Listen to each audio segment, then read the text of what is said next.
ब्रज में खूब आनंद है रहे हो, चकाचक सब लोग खूब आनंद ले रहे हैं। एक गोपी आई, आके यशोदा मैया ते बोली, अरे मैया तेने कही जब लाला होएगो तो तोको बधाई दूंगी, बताओ क्या दोगी।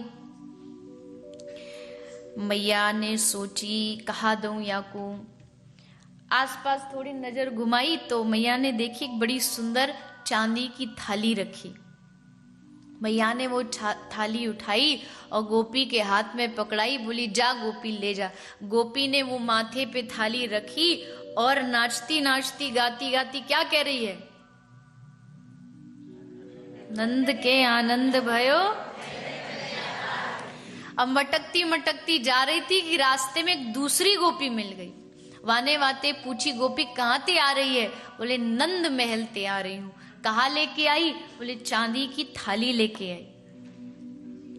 दूसरी बोली बस चांदी की थाली में ही लुट गई। देख मैया ने हमको सोने को हार दियो है। बोली अच्छा तो कुछ सोने को हार और हमको बस चांदी की थाली, ये तो बड़ो भेदभाव है। तुरंत वापस यू टर्न मार के मैया के पास, मैया को बोली अरे यशोदा मैया, अरे नंद रानी, ये कैसा भेदभाव, हमको दे दे चांदी की थाली, वाकू सोने को हार। मैया बोली अरे गोपी हमने कोई सोच समझ के थोड़ी दई, वाके वो जब आई तो सामने सोने को हार पड़ो तो वो दे दियो, तू आई तो चांदी की थाली दे दी, तू बोल देती सोने को हार चाहिए, चल अब दे देती हूँ। मैया ने सोने को हार उठा के आके गले में डाल दियो। ये गले में सोने को हार पहरी और नाचती नाचती कहती जा रही है, ऐसे थोड़ी, अरे जब मैच होता है ना तो उस जो अब नाम क्या बोलते हैं उसको पता नहीं, पर जो भी प्लेयर होता है कैच के लिए उसे हमेशा एकदम तैयार रहना पड़ता है। तो आपको भी तैयार रहना चाहिए, कभी भी आ सकता है। तो नाचती नाचती क्या बोल रही है,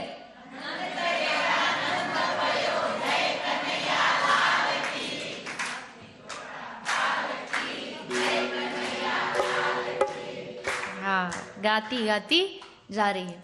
अब आगे पहुंची, फिर एक गोपी मिली, बोले कहाँ ते आ रही है? बोले नंद महल ते आ रही हूँ। कहाँ लेके आई? बोले चांदी की थाली लेके आई। तो सामने वाली गोपी बोली बस सोने को हार लेके आई। तो बोली बस सोने के हार में ही लुट गई। सोने के हार में क्यों? बोले मैया ने हमको तो देख डायमंड नेकलेस दिया है। अब जैसे इसने सुना कि इनको हीरों का हार, हमको सोने का, फिर यू टर्न मार के पहुंची। फिर मैया को बोली मैया तू तो बड़ी चालाक है, वाह गोपी को तू तेने दे दियो हिरन को हार, हमको ये सोने की, ऐसे कैसे? मैया बोले अरे पगली तो पहले बोल देती कि हिरन को चाहिए, मैं हीरा को दे देती। इधर उधर मैया ने सब ढूंढी, कहीं कछु दिखाई नहीं दियो। तो मैया ने गले में जो हार पैर रखो वो उतार के गोपी को प्रदान कर दिया।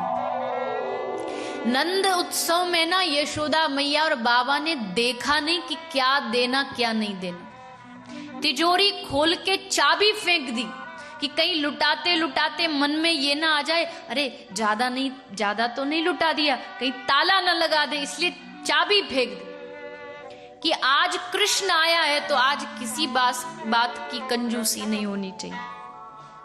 हीरा का हार उतारा, गोपी गले में डाला, गोपी ने हार पहना और चल पड़ी और गाती बही जा रही है,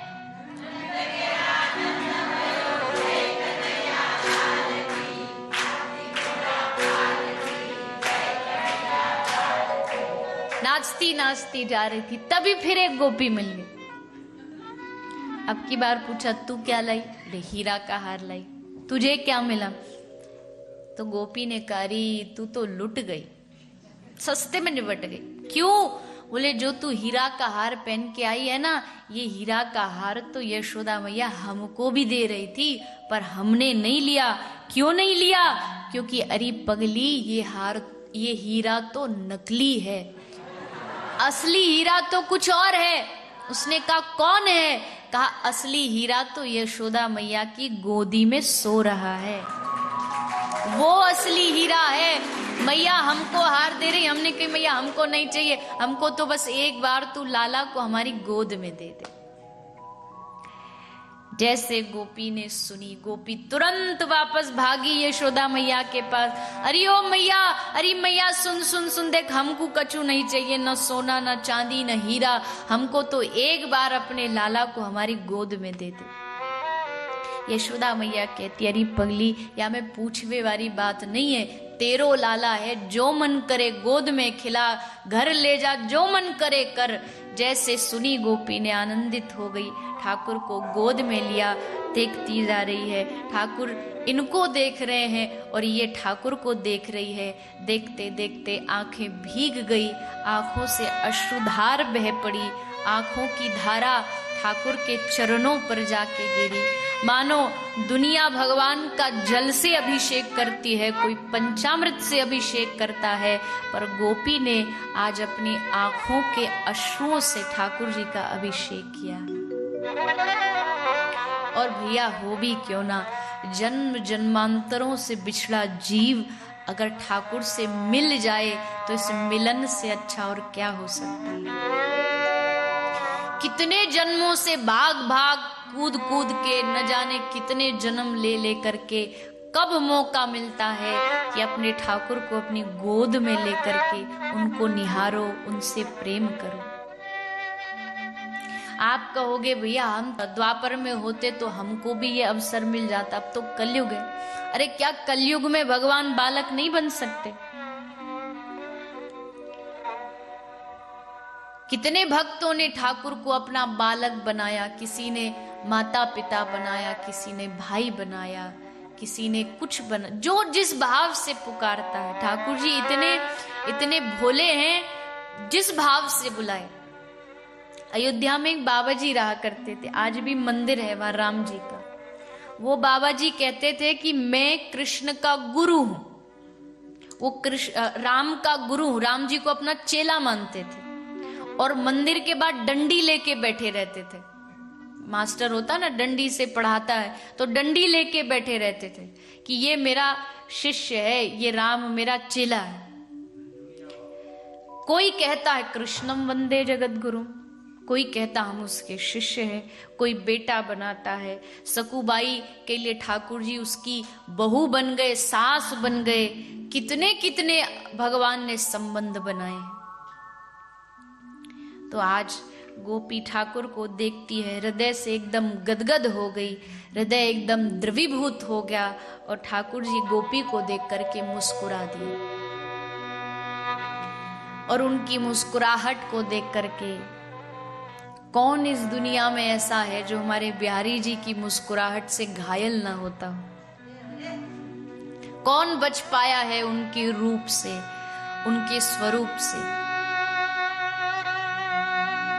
इतना इतना सौम्य, इतना सुंदर उनका रूप देखा, पूरे ब्रज में आनंद की वर्षा छा गई। देवी देवता सब लाइन लगा के ब्रज में खड़े हैं, जिनके द्वार पर समस्त जगत, जिन लक्ष्मी के दरवाजे पर हाथ फैलाता है, आज वो लक्ष्मी भी भगवान श्री कृष्ण के दर्शन के लिए नंद महल में लाइन में लगी।